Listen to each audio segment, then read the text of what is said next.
tour. Alors toujours à la droite, vous pouvez apercevoir deux grandes tours sous les murailles de Bonifacio, qui sont les deux plus vieilles tours de la ville. Elles datent du 11e et 13e siècle. Et c'est à base de ces deux tours que toutes les fortifications génoises que vous avez vues autour de Bonifacio ont été construites. Alors toutes sont visibles bien sûr par l'intérieur grâce à des escaliers, et elles s'étendent sur 11 km 7 autour de Bonifacio. Alors toujours à la droite et un petit peu en hauteur, vous apercevez ce soldat en bronze qui lève un drapeau vers le ciel et qui baisse un sabre vers la terre. Alors celui-ci, c'est l'ancien monument aux morts de la Légion étrangère. Et lui, il a été ramené à Bonifacio en 1962 en provenance de Saïda, en Algérie. Alors juste derrière le soldat, sur sa droite, vous pouvez apercevoir une tour légèrement crénelée. Alors celle-ci, c'est la tour de l'église Saint-Dominique. C'est la seule église de style gothique en Corse qui n'a pas de clocher. Et celle-ci date de l'époque des Templiers.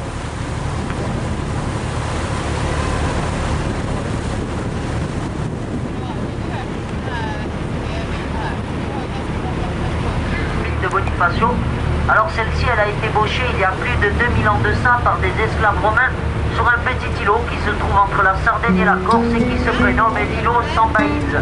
Alors c'est une ancienne carrière romaine et elle se situe plus précisément entre les îles Lavezzi et l'île de Cavallo. Alors ce menhir a été ramené à Bonifacio à bord d'un chaland de marins-pêcheurs. De Bonifacio qui a une longueur d'1000 marins, c'est-à-dire 1852 mètres. Sa profondeur varie de 3 mètres à l'entrée de là où nous sommes partis. On va rentrer gentiment jusqu'à quai. Alors en espérant que cette petite balade vous ait plu, vous en garderez de bons souvenirs. Mon capitaine ainsi que moi-même vous souhaitons une bonne journée à Bonifacio ainsi qu'un bon séjour en Corse. Et nous vous remercions d'avoir choisi notre compagnie.